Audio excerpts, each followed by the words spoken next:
Isso é um cordão arrumado. Presente que eu ganhei do parceiro lá em São Paulo, quando eu fui lá buscar a CAD do amigo Danilo.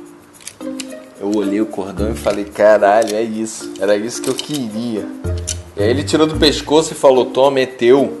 Falei, cacete, obrigado, cara. Qual é o nome da equipe? Se eu não me engano, eu não me recordo, mas eu acho que é Nós Mesmo. Aqui no Rio a gente fala que é nós mesmo, mas lá é nós mesmo.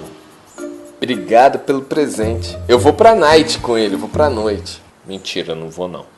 Dia 23/11/2014, tem o segundo Expo Baixo, em Porto Alegre, no estádio Arena do Grêmio. Sem sombra de dúvida, um dos maiores encontros do Brasil. A quantidade de carro, a qualidade de carro presente nesse evento é coisa surreal. Realmente o pessoal enterra o carro no chão, realmente a qualidade das rodas, a quantidade, a variedade das rodas, de carro, de marca, é absurdo. Parque de diversões para quem gosta.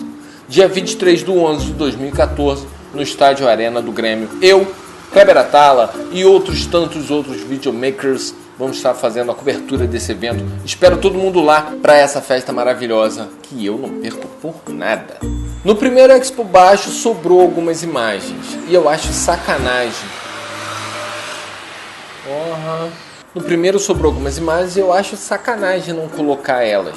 Já que eu tive o trabalho de filmar e tal, por que não botar? Então esse é o finalzinho do Expo Baixo, primeira edição, gravado na cidade de Novo Hamburgo. Acompanhe o finalzinho do vídeo.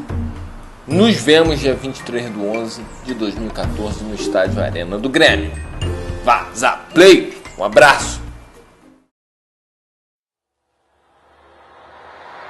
This kind of love is never sober.